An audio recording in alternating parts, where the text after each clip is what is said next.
Hello and welcome to Destiny Digits. This is the expression number 4 reading. Expression number 4, this reading got me amped. Let me just say, the white cards are from my handmade deck. And so I have biblical characters, I have runes, I have orishas, I have proverbs, traumas that impact our root chakra. I have all things that I believe bring truth, right? No matter what culture they come from, truth is found everywhere. And so that's what my handmade deck is a collection of. All right, so you got 4 of those cards, and I feel like they tell a story, but it's a battle. It is a battle. So first we have Thomas, and it says he had an unnamed twin brother, and he was known as the doubting apostle. So whatever. Thomas was known as the doubting apostle. He was the kind of person who he could only believe it if he saw it. Like no matter how many things happened in front of him, it was just like, no, I still, there's always doubt. But eventually, after Jesus Christ, was resurrected, he saw Thomas a week later because Christ personally appeared to him, right? And so, yes, this could be the energy you hold, right? But then we have Gideon, right? And so Gideon, it says, is Israel's 6th military leader during the days of the judges, who defeated a vastly superior enemy. Sorry, I had to pause. I'm recording outside. A vastly superior enemy army with just 300 chosen men. Listen. So we have Thomas, and then we have Gideon. So Gideon just did something. I don't know if you've seen. We can compare it to a movie. Hold on one second. I need a drink of water.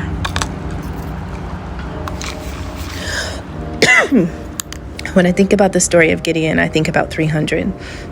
If anybody has seen that movie, but it's about Xerxes and I believe the Persian Empire.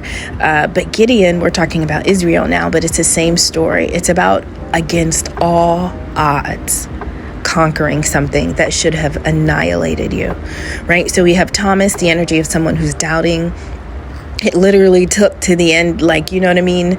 It took to the end in order for Thomas to really understand who Christ was. And it was only because he had to appear to him physically.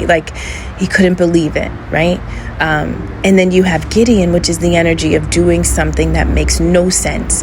It should never work. You should never win. You should never have come out on top, but you do. And then finally, it says a good name is better than riches. And so this talks about the integrity, the character of a person at their core. And this is knowing that your wealth is in your being. It's in your soul. It's in your spirit. It's in the way you speak to you. It is in your energy. That's where your wealth is. You can put on shoes that cost the price of 2 car payments, right? And they have no wealth. They give no wealth. The energy is in the character. So if you pass away tomorrow, nobody is going to talk about the shirt you have on. Anybody of value and substance should not remember you. And how people remember how you make them feel, right? And so if you put your identity into superficial things of this world, riches, none of those things can hold us or hug us or love us, right? We can sit in these big houses, but the house don't hug you or kiss you or speak sweet nothings to you. No, that's not what humans need. And so this talks about you knowing at your core that it's your character. And listen, Gideon, 300 against all odds winning, it was the character of the core. It was the character of those 300 that made them undefeatable. And then we talk about Thomas and the energy of doubting. And this is like saying not knowing who you are of, not knowing what you're from, not knowing what powers you, not knowing about the spirit that thrives within you, right? And so this is coming into yourself and knowing who the F you are. It says man, victory, confidence, insight, standing strong, and acting quickly. And so I feel like once you power up to really understand you, then the takeoff, then there's the victory, right? Then there's a level of confidence that you just vibe off of. And it's kind of like this seamless thread that navigates all of the adulting and things that you have to go through in life. There's just this thing that's turned on now, and you're comfortable no matter what the challenge or obstacle is, because you've been through something that you should not be standing here to even talk about.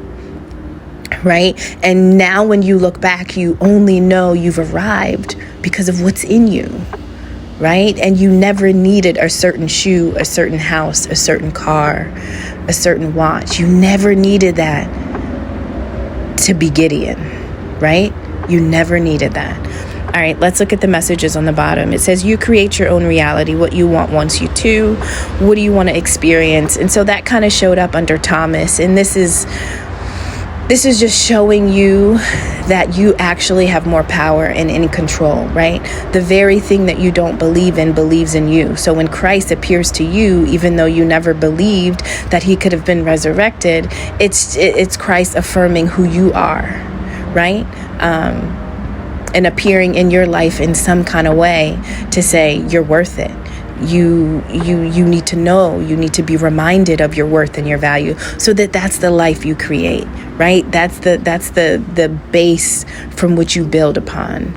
And then Gideon, beneath that, it says you can make it through. Your higher self is always guiding you. Listen, Gideon only had 300, but in the spirit world, he could have had 300 million, right? Because we never really account for what our spiritual sideline looks like. So even if you stand alone, even if you have a very small squad, even if it's just you and your fur friend, right?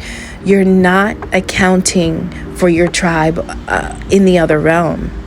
And so 300 may look like 300 physically, but this is saying because of who you are, because of what lives in you, because you know who God is, you stand tall, right? No matter what or how you are perceived.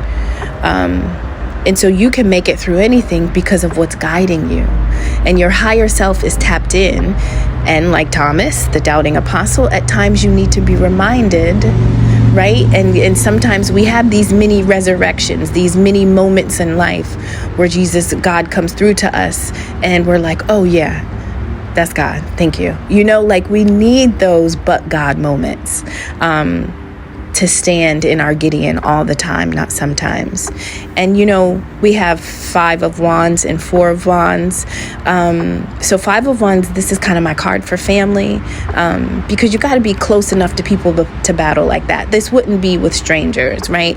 I don't know you, so why would I be mad enough to engage in a tango? But if I'm choosing to go back and forth with your energy, or if I'm trying to free myself from this, then you have to be close enough for me to care. So this is kind of my card for family grievances.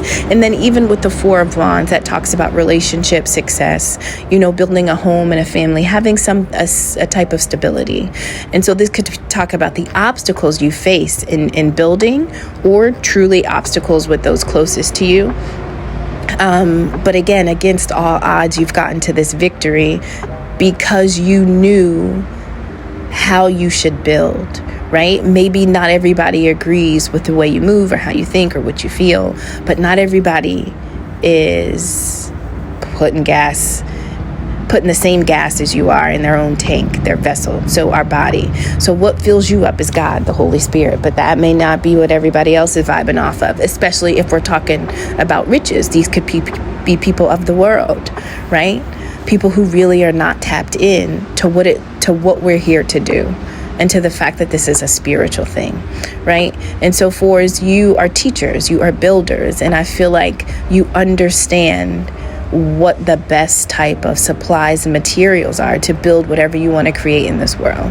And sometimes we have to be reminded because we lose faith, we don't have, we begin to doubt, but remember that you're Gideon, right? And there's nothing too big. And if it looks like you have a small squad, a small support system, or not many resources to access, think about what's on the other side, supporting you and helping you. Think about what you're a part of. It's so much bigger than the everyday or the day-to-day. It is so much bigger. And it doesn't feel that way. So we have to be reminded of that, But you're special. You're here. And there's something for you to do, even if it feels like you have to do it alone. There's something special about your character and the way you move. Okay, I'm hoping that was helpful. Thank you so much, Force. Bye-bye.